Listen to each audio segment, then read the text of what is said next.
चाय पर चर्चा in association with UPS Lakshmi, LPS Bossard, powered by Ganga tea, ताजगी भरा जोश।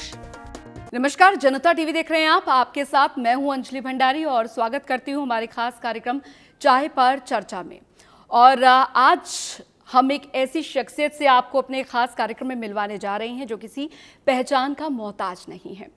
देखिए दोस्तों, कहते हैं कि काम जिंदगी में हमेशा ऐसा करो कि एक नई पहचान बन जाए, कदम ऐसा चलो कि एक निशान छोड़ जाए। जिंदगी तो हर कोई जीता है, लेकिन चलो ऐसे, अपनी जिंदगी जियो ऐसे कि वो मिसाल बन जाए। और एक ऐसे ही शख्सियत से हम आपको मिलवाने जा रहे हैं जो किसी मिसाल से कम नहीं है। तो चाय पर चर्चा के इस कार्यक्रम में आज हम आपको मिलवाने जा रहे हैं एलपीएस बोसाट प्राइवेट लिमिटेड के managing director mister Rajesh Jain ji से। बहुत बहुत स्वागत सर आपका चाय पर चर्चा के कार्यक्रम में। तो आज हम जानेंगे कि मिस्टर राजेश जैन जी ने जो उपलब्धि हासिल की है वो किस तरीके से हासिल की है। एक सफल उद्योगपति होने के साथ साथ वो एक सफल समाज सेवी भी हैं। और जैसा कि अभी भले ही हमारे आज दुनिया में मिस्टर रतन टाटा नहीं रहे हैं, लेकिन उनकी एक सीख हमेशा से हर किसी के जहन में हमेशा जीवंत रहेगी कि देखिए, आप जिंदगी में कितनी भी कठिनाई क्यों ना आ जाए, कितनी भी रुकावटें क्यों ना आ जाए, लेकिन आपको ज़िंदगी जीनी है। और साथ ही मुझे लगता है कि मिस्टर राजेश जैन जी भी आज उनकी उपलब्धि का एक बहुत बड़ा कारण ये भी है। और जो मिस्टर रतन टाटा, जो स्वर्गीय रतन टाटा जी कहते थे कि देखिए, मैं कभी सही फैसले नहीं लेता, मैं उन फैसलों को सही साबित करके दिखाता हूँ। और मुझे लगता है कि एक सफल इंसान, एक सफल व्यक्ति के पीछे ये एक सोच बहुत मायने रखती है। और जैसे मिस्टर रतन टाटा की शुरुआत थी कि उन्होंने कर्मचारी बनकर अपने टाटा जो कंपनी है उसे आगे बुलंदियों तक पहुँचाया। एलपीएस बोसाट का सफ़र भी मिस्टर राजेश जैन जी ने ऐसे ही शुरू किया था। जैसा मैं इनके बारे में मैंने पढ़ा कि एक कर्मचारी बनकर उन्होंने जी तोड़ मेहनत की। और उनका यही मानना है कि आप जब एक एम्प्लॉय बनकर अपनी कंपनी में काम करते हैं तो आप उसे ज़्यादा अच्छे से समझ पाते हैं। सर, एक सफल उद्यमी, एक संघर्षपूर्ण जीवन आपका रहा है, लेकिन किस तरीके से शुरुआत यहाँ पर हुई आपकी, आज जिस मुकाम पर आप मौजूद हैं, कितना संघर्षपूर्ण ये रहा ये सफ़र अब तक का?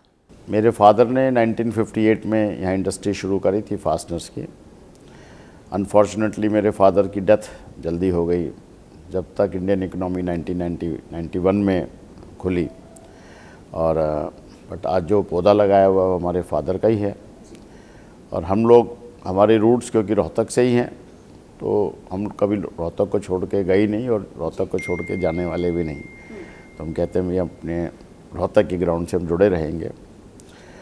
पर अगर हम इसको बहुत ज़्यादा पीछे ना जाके अगर हम ये कहें कि भाई अब अगर जो पिछले 10 वर्षों में मैं कहूँगा कि भाई 10 भी नहीं, मैं कहूँगा पिछले 6-7 वर्षों में जो अब एक तरक्की का इंडस्ट्री का दौड़ आया है जी, तो वो पिछले 60 वर्षों में नहीं था।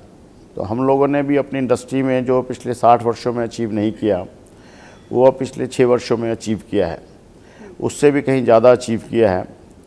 और आज हमें लगता है कि भी जिस तरह से प्रधानमंत्री मोदी जी का नेतृत्व है और पूरा दुनिया आज इंडिया में इन्वेस्ट कर रही है, तो हम अगले 3 से 4 वर्षों में जो पिछले 6 वर्षों से भी डबल करेंगे जी। तो जो एक बिज़नेस की प्रगति है तो वो काफ़ी एक पॉजिटिव सेंटीमेंट है जी। और वो पॉजिटिव सेंटीमेंट से ही हम उसको अपने बिज़नेस को आगे ले जा रहे हैं। बिल्कुल, और यही वजह है कि मिस्टर राजेश जैन जी की जो पहचान है देश नहीं विदेशों तक में है। और इनकी जो धमक है वो अंतरिक्ष तक है। वो मैं इसलिए कह रही हूँ क्योंकि एलपीएस बोसाट में बने जो नट बोल्ट्स हैं वो चंद्रयान 3 में उनका इस्तेमाल हुआ था, जो कि बहुत ही गर्व की बात है। ये अपने आप में ये सुनकर गर्व की बात होती है कि जो चंद्रयान 3 में नट बोल्ट लगाए गए हैं वो हमारे देश में और हरियाणा में यहाँ पर बने हैं, हरियाणा के रोहतक में यहाँ पर बने हैं। तो प्रधानमंत्री के मेक इन इंडिया की जब भी बात आती है, मिस्टर राजेश जैन जी, किस तरीके से आप देखते हैं कि आज जो इंडिया है वाकई में न्यू राइजिंग इंडिया है, कैसे जो उद्योग जगत है हमारा भारत का वो इसमें बूम अप कर पाया है अभी की अगर बात की जाए तो? आज मेक इन इंडिया के तहत ही जो एक पॉजिटिविटी इंडिया में आई है, तो आज मेरे पास 6 से 8 हज़ार कस्टमर्स हैं जी।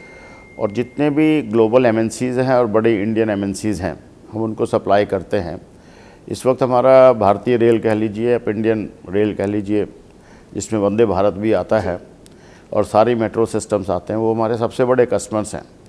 और जो एल्स्टॉम एक फ्रेंच की कंपनी है जिन्होंने यहाँ मल्टीपल फैक्ट्रीज़ लगाई हैं, तो उनका जो फैक्ट्रीज़ है वो है make in India supply to the global. तो आज उस रेलवे के ही जो हम पार्ट्स हैं वो कम से कम 30-40 कंट्रीज़ में इंडिया से एक्सपोर्ट होता है इस मेक इन इंडिया के तहत। तो आज आप अभी नया जो सेगमेंट आ रहा है सेमीकंडक्टर्स का, ईएमएस का, जिसमें सेल फोन्स हैं, तो और उसमें एक मोदी जी ने करा है कि भाई BIS स्पेसिफिकेशन, कि भाई इंडियन कंपनीज़ का स्टैंडर्डाइजेशन होना चाहिए, और इंपोर्ट्स के ऊपर उन्होंने काफ़ी हद तक प्रतिबंध करा है। तो जो एक मुहिम है कि भाई ऑल्टरनेटिव टू चाइना और मेक इन इंडिया के तहत, तो इतनी ज़्यादा इन्वेस्टमेंट इंडिया में आ रही है जो पहले FDI कभी उतनी नहीं आई, और कहीं भी चले जाओ तो उसमें जो अपॉर्चुनिटी फैक्टर है तो वो बहुत है। तो उसके साथ हम अभी एंगेज्ड हैं। तो आप चाहे कंस्ट्रक्शन ले लीजिए, सोलर पावर ले लीजिए, विंड पावर ले लीजिए, ऑटोमोटिव ले लीजिए, मेडिकल सेगमेंट ले लीजिए, और तो हमारा जो प्रोडक्ट है हम इंडियन कंपनीज़ को तो दे ही रहे हैं, साथ के साथ में 50 कंट्रीज़ को यहाँ से हम डायरेक्ट एक्सपोर्ट करते हैं, और जिन कस्टमर्स को हम सप्लाई कर रहे हैं वो भी मोस्टली ग्लोबल फैक्ट्रीज़ को उसमें जा रहा है कि तो, और उसमें तो आज हम उसी की वजह से देख रहे हैं कि भी प्रोग्रेस काफ़ी है। लेकिन अगर बात की जाए मिस्टर राजेश जैन जी कि अभी जिस तरीके से इंडस्ट्री में एक नया बूम आया है और नई नई जो इक्विपमेंट्स यहाँ पर आए हैं, या नई टेक्नोलॉजी की यहाँ पर बात की जाए, AI टेक्नोलॉजी आजकल बहुत ज़्यादा चर्चाओं में है, तो उसे लेकर हम किस तरीके से देख सकते हैं, हमारी इंडस्ट्री से किस तरीके से ये डायरेक्ट लिंक्ड सोच? देखिए, एक तो India today is the youngest nation, और वो एक डेमोग्राफिक जो डिविडेंड हमारे पास है उसको आज हमें टैप चेक करना चाहिए, और वो अभी youngest nations for another 20 years रहेगा। India has one of the best 5G network जो जियो ने ये इस्टेब्लिश करा है, और मोदी जी ने जो डिजिटाइजेशन प्रोसेस पूरे इंडिया में किया है, इस वक्त बेस्ट नेटवर्क जो है इंडिया में है। तो आज जो स्कूल एजुकेशन भी है और इंडस्ट्री में, आज हमने खुद जो ChatGPT को और जितने भी AI के प्लेटफॉर्म्स हैं उसको हमने कैसे इफ़ेक्टिवली यूज़ करना है उसको हम डिप्लॉय करें। तो इवन स्कूल एजुकेशन जो है, तो वो अगर आज हमने आर्टिफिशियल इंटेलिजेंस को यूज़ करते हुए चेंज नहीं करी तो वो हमारी एजुकेशन रिडंडेंट हो जाएगी। तो आज मेरे ख्याल से इंडिया में जो डिजिटल पेमेंट्स हैं, पूरी दुनिया में सबसे ज़्यादा डिजिटल पेमेंट्स हैं। आज एक आपका फ्रूट वेंडर है, मिठाई का वेंडर है, तो मूंगफली वाला भी है, वो भी आपकी डिजिटल पेमेंट एक्सेप्ट कर लेता है। तो वो digitisation is the true means of, वो कहते हैं डिमोनेटाइजेशन एंड डेमोक्रेटाइजेशन। तो उसमें काफ़ी हद तक मोदी जी सफल रहे हैं, और वो हमें इंडिया को जो है एक्सपोनेंशियल ग्रोथ की तरफ लेके जाएगा। बिल्कुल। अगर हरियाणा की बात करें सर हम, क्योंकि अभी फ़िलहाल अगर एज एक समाज सेवी के तौर पर और उद्योगपति के तौर पर अगर हम आपका विजन को यहाँ पर समझना चाहें, बहुत ज़रूरी होता है इन्वेस्टमेंट। किसी भी अगर राज्य में अगर कोई औद्योगिक सेक्टर लग रहा है तो इन्वेस्टमेंट जो है वो होना चाहिए, लेकिन उस स्टेट की गवर्नमेंट और औद्योगिक सेक्टर के बीच अगर फ्रेंडली लिंकअप नहीं होगा तो मुझे लगता है कि वो बहुत बड़ा हर्डल जो है वो इसमें आएगा। आपको लगता है कि प्रेजेंट सिनेरियो जो है वो इस बात की तस्दीक यहाँ पर करता है कि ये लिंक जो है, जो बीच का लिंक है, या आप उसे लूप होल भी कह सकते हैं, वो सही है, या वो फ्रेंडली है कि एक अगर उद्योगपति यहाँ आकर उद्योग लगाना चाह रहा है उसे वो फ्रेंडली जो है एनवायरनमेंट उसे प्रोवाइड हो रहा है ताकि वो इन्वेस्ट कर सके, क्योंकि डायरेक्ट ये उसकी ग्रोथ उस स्टेट की ग्रोथ से जुड़ा हुआ है। देखिए, मैं ना अगर इसमें स्टेट हरियाणा की बात करें, पिछले 10 वर्षों से इन्वेस्ट इन गुजरात करके इवेंट होता है जिसमें सारे वर्ल्ड के और इंडिया के सारे बिजनेस हाउसेस जाते हैं। अभी पिछले वर्ष तमिलनाडु में करा, बेंगलोर कर्नाटका करता है, हैदराबाद करता है। तो वहाँ के जो चीफ मिनिस्टर्स हैं वो आउटराइट जाके सिंगल विंडो सर्विसेज दे रहे हैं, और बड़ी बड़ी कंपनीज़ को कहते हैं आइए। हमारे यहाँ हरियाणा में भी गुड़गांव तो डेवलप हो गया, पर ओवरऑल हरियाणा डेवलप नहीं हुआ इंडस्ट्रीज़ में। तो वो जो इन्वेस्टर जो ये मीट्स होती हैं वो इतनी फ्रेंडली नहीं है। आज अभी लैंड ही, मैं तो कहूँगा हरियाणा में तो माफिया है। वो कहते हैं लैंड बैंक छोटा है तो इसलिए महंगा है। 25,000 रुपये स्क्वायर गज का मीटर का रेट है इंडस्ट्रियल एरिया में, और जो नॉन CLU एरियाज़ हैं या जहाँ पे NOC जोन्स हैं उनमें भी इंडस्ट्री लगाना अपने आप में काफ़ी टफ है। उसमें सिंगल विंडो क्लियरेंसेस नहीं मिलती। अभी मैं पीछे तमिलनाडु के कमिश्नर से मिला था, वो हमें पहले इंग्लैंड और फिर पेरिस के एयर शोज़ पे मिले थे। तो उनकी पूरी टीम वहाँ जाती है और वो कहती है भी इंडस्ट्री एरिया में आप इंडस्ट्री लगाइए, 50 लाख रुपए से 1 करोड़ रुपए एकड़ आपको लैंड मिलेगी। एक ही कंडीशन है कि लैंड बेच नहीं सकते, बेचनी है तो आप हमें वापस भेजोगे। आपको 10 एकड़, 20 एकड़, 50 एकड़, 100 एकड़ जितनी लैंड चाहिए आप करिए ना। आप लाइए, आज एप्पल को यहाँ पे लाइए, टाटा की एक फैक्ट्री लगवाइए जो इतना सब्सिडी, गवर्नमेंट 70% तक सब्सिडी दे रही है सेमीकंडक्टर्स में, और semiconductor is the future. Taiwan की कंपनी 60 बिलियन डॉलर जाके अमेरिका में इन्वेस्ट कर रही है, 60 बिलियन डॉलर यूरोप में TMC इन्वेस्ट कर रही है, बट उसमें हरियाणा का कहीं नाम नहीं आ रहा। हरियाणा का कहीं नाम नहीं आ रहा। यही कारण है कि गुड़गांव तक ही वो सीमित है बस। हाँ, तो वो अगर आज आपको एक ओवरऑल गुजरात मॉडल लाइए आप हरियाणा में, बिल्कुल, और मोदी जी के नेतृत्व में मैं समझता हूँ कि सैनी साहब उसको लाएंगे। जी, ये हमारी सरकारें करेंगी। अब जब सरकार की बात हो रही है तो अभी हरियाणा में जो ताज़ा तरीन जो खबर है वो यही है कि अभी हमारी जो हरियाणा की गवर्नमेंट है वो यहाँ पर रिपीट हुई है। तो सर, बीइंग अ उद्योगपति जो है, आप किस तरीके से उसे देखते हैं? अभी हमारे जो नए गवर्नमेंट जो है वो फॉर्म यहाँ पर हुई, रिपीट हुई है, लेकिन जो विजन गवर्नमेंट दिखाती है या चुनावों में हम देख पाते हैं, तो हर किसी के, एक आम एक नॉर्मल नागरिक के तौर पर भी मैं आपसे जानना चाहूँगी कि आप देखिए, जो कहीं ना कहीं तो ये तो इफेक्ट था ही कि भाई एक तो सेंटर में मोदी जी का नेतृत्व है और खट्टर साहब ने भी उसको फॉलो करा, बट उसमें सर्टन चीज़ें अच्छी हुई, सर्टन चीज़ें जो लोगों की एक्सपेक्टेशन से नहीं हुई।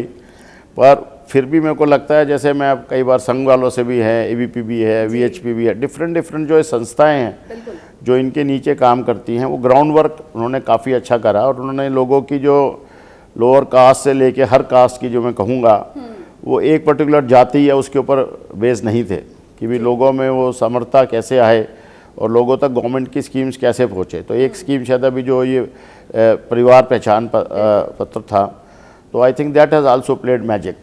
तो उससे वो जो गवर्नमेंट की पॉलिसीज़ हैं वो नीचे ग्राउंड लेवल तक पहुँची हैं। पर अब उसके साथ वो उसमें इंडस्ट्रियलाइजेशन होना और उससे लोगों का उत्थान होना, वो अब होना है। और अच्छा, उस ग्रोथ की बात कर रहे हैं सर, 2014 के बाद अगर मैं जानना चाहूँ आपसे, आप उसे एज अ बिजनेसमैन बता सकते हैं या एक आम नागरिक के तौर पर बता सकते हैं, कितना बदलाव आया है आपको लगता है? क्योंकि रिपीट हुई है बीजेपी की गवर्नमेंट, लगातार बदलाव हरियाणा में आया है, आप मानते हैं? चाहे औद्योगिक सेक्टर हो, चाहे अन्य सेक्टर हो। नहीं, ऐसा है ना कि जो 2014 से तो आया, पर मेरे को लगता है 3-4 साल तो मोदी जी को भी एक प्लेटफॉर्म बनाने में लग गए थे। तो जो प्रोग्रेस ज़्यादा आई है वो 2017-18 से आनी शुरू हुई, और ताकि वो जो स्कीम्स बनी, जो उसकी इम्प्लीमेंटेशन में आना शुरू हुआ, तो उसका आप एक ओवरऑल आप पूरी कंट्री में और स्टेट में भी इफ़ेक्ट देख रहे हैं। पर अभी हरियाणा में, अभी मैंने पहले ही बोला कि भी आपको, I think they need to relook the whole policy कि भाई आज जो सब वर्गों को लेके आगे अभी पिछली बार जब CM साहब यहाँ पे आए थे MP के इलेक्शन के टाइम पे, तब भी उन्होंने सारे सेक्शंस को बुलाया था, डॉक्टर्स को बुलाया था, इंडस्ट्रीज़ के एक साथ करा था और दूसरे और लोगों के, सामाजिक लोगों को बुलाया था। तो वो उनको एनकरेज करना चाहिए कि भी आएँ उसमें, और वो फ्रीली एक्सेस होना चाहिए। ये नहीं कि एक मंत्री के मार्फत से उनकी वो मीटिंग हो और वहाँ पे लोगों को उसमें बोलने का मौका ना मिले, या उसमें क्या होता है कि बोल दिया, देखेंगे करके उसमें चले जाते हैं। जो उस वक्त जब आप उसमें हैं सत्ता में, तो उस वक्त भी लोगों के आपको सुनना चाहिए, और उन पॉलिसीज़ को अगर वो लोगों को पता चलता है कि भाई आपने क्या सुना और क्या उसको इम्प्लीमेंटेशन हो, तो मैं तो समझता हूँ कि हरियाणा अगर जब है, अभी नए मुख्यमंत्री हैं, अभी भी उनका जो शॉर्ट पीरियड था, उन्होंने एक पॉजिटिविटी मैसेज भेजा था, उसी से आज उनको ये सक्सेस मिली है कि जो शायद उनको भी खुद उम्मीद नहीं थी, या और जो कांग्रेस है वो ओवर उसमें थी कि भी एंटी इनकम्बेंसी में वो जीत जाएंगे। तो मैं तो समझता हूँ कि अब शायद बीजेपी जो है अगले 20, 25, 50 साल हरियाणा में रह सकती है। पर ये जो 5 साल हैं, तो मोदी जी का हाथ पकड़ के चलें और उनसे ज़बरदस्ती अपने प्रोजेक्ट्स यहाँ पे पूरे करवा लें। ये बहुत बड़ा कारण है मुझे लगता है सर कि अब हरियाणा किसान के लिए जाना जाता है, खिलाड़ियों के लिए जाना जाता है, जवान के लिए जाना जाता है, लेकिन एक औद्योगिक सेक्टर जिसका यहाँ पर बहुत बड़ा स्कोप है, मुझे लगता है यहाँ पर कि बहुत बड़ी वजह है इसकी कि या तो एक वो प्लेस नहीं मिल पा रही है या वो स्किल को यूज़ नहीं किया जा रहा जो कि होना चाहिए मुझे लगता है, और वजह बनता है इसका पलायन। फिर लोग जो युवा हैं वो बाहर जाके जॉब्स करते हैं। वो तो है ही कि भी आज भी जो हमारे यहाँ आज उतनी जॉब अपॉर्चुनिटीज़ अगर आप चाहे रोहतक देख लें तो जो नंबर ऑफ़ इंडस्ट्रीज़ पिछले कुछ वर्षों में खुली हैं, तो एक गुड़गांव को छोड़ दीजिए, गुड़गांव इज़ नॉट हरियाणा। तो आपको पहले वो माइंडसेट चेंज करना पड़ेगा। Gurgaon and surrounding of 50 kilometres of only Gurgaon is not Haryana. तो आप पूरे हरियाणा में इंडस्ट्रीज़ लाइए और उसमें फॉरेन इन्वेस्टमेंट्स लाइए और जॉइंट वेंचर्स लाइए, टेक्नोलॉजी लाइए। तो जो नए अब आपके सेगमेंट्स हैं इसमें, तो जैसे मैंने सेमीकंडक्टर्स का, ईएमएस का, फ़ोन्स की प्रोडक्शंस हैं, तो मैन्युफैक्चरिंग को जितना जितना हम बढ़ावा देंगे वो दे रहे हैं, but Haryana has to give that priority. तो उसमें सब चीज़ें अपने आप में इम्प्रूवमेंट होनी शुरू हो जाएंगी। आज पॉलिसीज़ अभी जितने भी गवर्नमेंट की स्कीम्स हैं, अगर आप चाहे स्टार्टअप्स के लिए देख लें तो पहली बार ऐसा है कि भी 5 करोड़ तक आपको कोलेटरल फ्री आपको लोन मिल सकता है। तो वो अगर 4 या 5 बच्चे मिलकर, पर उसको ease of doing that loan देने की फैसिलिटी होनी चाहिए। तो हमने भी देखा है कि लोग आए, बैंक्स उसको रिफ्यूज़ कर देते हैं। So the government has to see कि भाई जो हमने स्कीम्स बनाई हैं और जिसके तहत हमने कहा है कि भाई एक नए आदमी को आके अगर फैक्ट्री लगानी है तो उसमें सबसे पहले तो बॉटलनेक लैंड ही है। तो पर वो बार बार हरदम मैंने पिछली बार ये सुना है कि जी वो हरियाणा का लैंड बैंक छोटा है तो उसकी वजह से ये इशू है।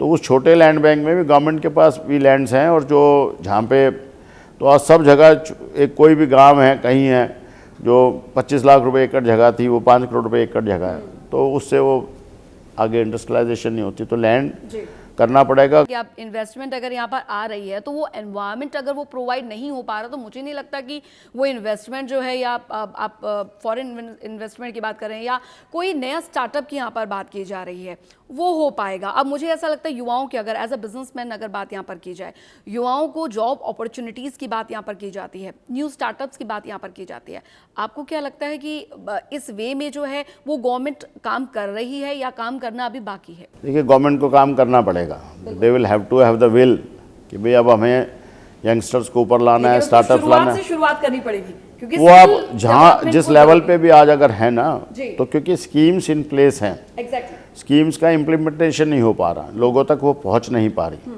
कि जैसे कि अब आपने फैमिली कार्ड बनाया और उसमें लोगों तक वो वहाँ उस लेवल तक पहुँची, तो वो पहुँचनी चाहिए। जैसे अभी प्रधानमंत्री जी की आयुष्मान की स्कीम है, बड़ी अच्छी स्कीम है। मैं सब जगह हर बारी डॉक्टर्स को भी जो पिछली बार वो भी आते हैं, मैं कहता हूँ कि भाई आपका अगर आपको वाकई में लोगों की लॉन्जिविटी की लाइफ बढ़ानी है तो जितने भी उनके टेस्ट हैं, अभी जब तक आपका एडमिशन नहीं होता वो टेस्ट नहीं हो सकते। तो आयुष्मान में आप अगर आपको सीटी करवाना है, एमआरआई करवाना है, तो they should be included in that part of it. तो जो पॉलिसीज़ बने कि भाई अगर आज हमने लोगों को वाकई तक को पहुँचाना है तो we should focus on that कि भाई आज health has to be a priority. Environment change की अगर यहाँ पर बात की जाए, कितना बड़ा इम्पैक्ट जो है वो हम देखें बिजनेस सेक्टर में? देखिए, आज जो क्लाइमेट चेंज है, I am very close to that topic. आज हमने अपनी फैक्ट्री में पहले अगर हमने 800 किलोवाट लगाया था, तो इस साल हमारा पूरा जाके ऑलमोस्ट 4 मेगावाट जो है सोलर एनर्जी लग जाएगी। तो एक भी जो हमारी रूफ़ है, एक भी जो कारपोर्ट है, उसको हमने 100% कवर कर लिया। जितना भी हमारे गैस जनरेटर्स थे उसको हमने गैस पे अभी हमने कन्वर्ट किया है। और हमने अभी जीरो लिक्विड डिस्चार्ज का प्लांट लगाया है, जिससे हम 1 लाख लीटर पानी डेली का बचा रहे हैं और 5% से वेपोरेशन लॉस होता है। तो अगर आज हम इस साल मैंने 60,000 पेड़ लगाए हैं जो, और वो हमने बल्कि साइलेंटली लगाए हैं, उसकी आपने देखा होगा हमने पब्लिसिटी भी नहीं करी। जैसा कि मैं कह रहा था कि भाई हमें वो प्रायोरिटी बनानी पड़ेगी। तो आज वेस्ट मैनेजमेंट है, अभी मोदी जी ने शुरू करी है सोलर पावर का, तो हम इंकरेज करें कि हर घर पे वो सोलर पावर लग जाए। और जहाँ उस स्कीम के तहत ही अगर हो जाए तो उसमें मैं समझता हूँ कि बहुत ज़्यादा हम सिंगल यूज़ प्लास्टिक की बात कर रहे हैं, तो वो इम्प्लीमेंटेशन में shopkeepers should not be allowed कि भाई वो उसको वो करें। बिल्कुल सर। अब एक ये क्वेश्चन मैं बिजनेस सेक्टर से जुड़ा आपसे ज़रूर पूछना चाहूँगी, क्योंकि ये हर इंडियन के मन में है और हम देखते हैं प्रधानमंत्री नरेंद्र मोदी जी को इस बात का हमेशा जिक्र करते हुए कि भारत की जो इकोनॉमी है, फास्टेस्ट ग्रोइंग इकोनॉमी अगर वो बन रही है या बनने की दिशा में है, तो इसके लिए एक ऐसी चीज़ जो आप समझते हैं बतौर एक बिजनेसमैन कि ये चीज़ जो है अगर वो रहे तो हमारी जो इकोनॉमी है वो फास्टेस्ट ग्रोइंग इकोनॉमी के रूप में आगे बढ़ेगी यहाँ पर, क्योंकि बहुत ज़रूरी है। देखिए, अभी तो इंडिया की जो इकोनॉमी आज ऑलमोस्ट 4 ट्रिलियन पे आ गई है। 2030 तक वो कह रहे हैं 10 ट्रिलियन और 2047 तक जाके वो इट विल बी 30 ट्रिलियन। तो जिस पेस में अगर अभी आज चल रही है तो it should be achievable, but अब उसमें जो नया टैलेंट आ रहा है तो उसका भी जुड़ना बहुत ज़रूरी है। तो उसके लिए अब जो स्कीम्स हैं गवर्नमेंट की कि भाई वो उन तक पहुंचनी चाहिए। सर, एक मैसेज हमारे युवाओं के लिए, स्टार्टअप्स की बात यहाँ पर की, बिजनेस सेक्टर की यहाँ पर बात की, पॉलिटिशियंस की यहाँ पर बात की है, इंडिया के ग्रोथ की बात की है, मेक इन इंडिया की बात की है। हमारे युवा जो हैं, जो कि देश के लिए कुछ करना चाहते हैं, चाहे वो बिजनेसमैन बनना चाहते हैं, चाहे डॉक्टर बनना चाहते हैं, चाहे वो देश के विकास में किसी भी तरीके से किसी भी रोल में आना चाहते हैं, उनके लिए आपका एक मूल मंत्र, जिस सिद्धांतों पर आप चले और आज इतना सक्सेसफुल हैं आप, तो उनके लिए पता नहीं, मैं तो इतना सी सिंपल इज़ कि भाई you have to live your life for others, और whatever you are earning you also have to give back to the society.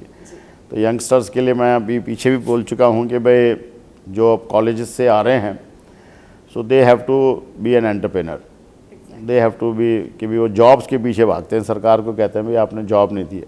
उसमें से सक्सेस ऐसा नहीं है कि भाई you need those jobs also, पर जब उससे झील से वो जब काम करेंगे और साथ में वो कहें कि भाई आज अभी हम सक्सेसफुल हो जाते हैं तो हम और लोगों को कैसे सक्सेस बनाएं। समटाइम्स पीपल आर अफ्रेड कि अगर जो मैं अपनी मेरी सक्सेस है या किस वजह से आया है अगर मैं शेयर करूंगा तो दूसरा उसको वो ले लेगा। ऐसा नहीं है, एवरीवन हैज़ टू बिल्ड कि आज कोई मेरा जो कस्टमर है जस्ट उसको ये पता होने से कि भाई मैं आज इस कंपनी को सप्लाई करता हूँ, तो अगर आपका सॉलिड बेस अगर आपने बनाया, आपके क्वालिटी स्टैंडर्ड्स अच्छे हैं, आज हम बोइंग एरोस्पेस को सप्लाई कर रहे हैं, एयरबस को हमने सप्लाई कर रहे हैं, सब डिफेंस इंडस्ट्रीज़ को यहाँ हम सप्लाई कर रहे हैं, तो it is based on your internal quality systems, internal systems and how you train people. तो that has to happen in the overall environment. तो लेट्स होप कि the new government creates that environment and that Gujarat model is replicated in Haryana and we see that Haryana is going to progress and under the new leadership, and we see a exponential change in, but that will only happen when the government also works with that. Yes, we have to have an exponential growth.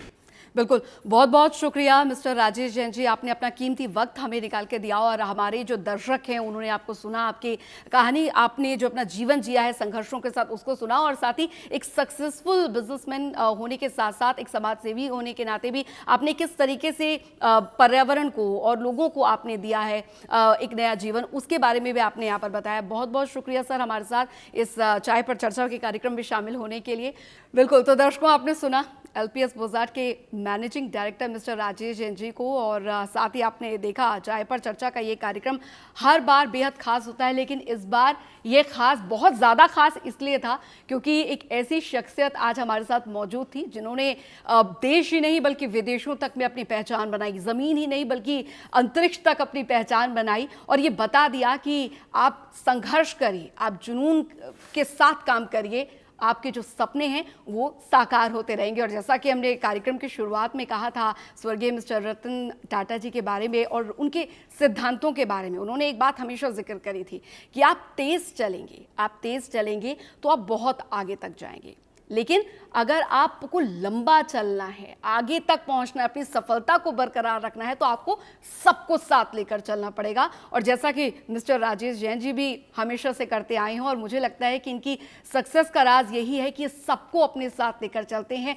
सबकी सफलता और अपने जो ground roots हैं उनसे वो जुड़े हुए हैं। इसीलिए उनका एक ही सिद्धांत है मिस्टर राजेश जैन जी का कि जितना मुझे इस समाज ने दिया है उससे कहीं ज़्यादा मैं अपने उस समाज को लौटाऊँ, और इसीलिए लिए, वो सिर्फ गरीबों के लिए नहीं बल्कि पर्यावरण के लिए भी हमेशा से ही काम करते आए हैं। तो चाय पर चर्चा के इस कार्यक्रम में इतना ही। आप देखते रहिए जनता टीवी। मुझे दीजिए इजाजत। नमस्कार।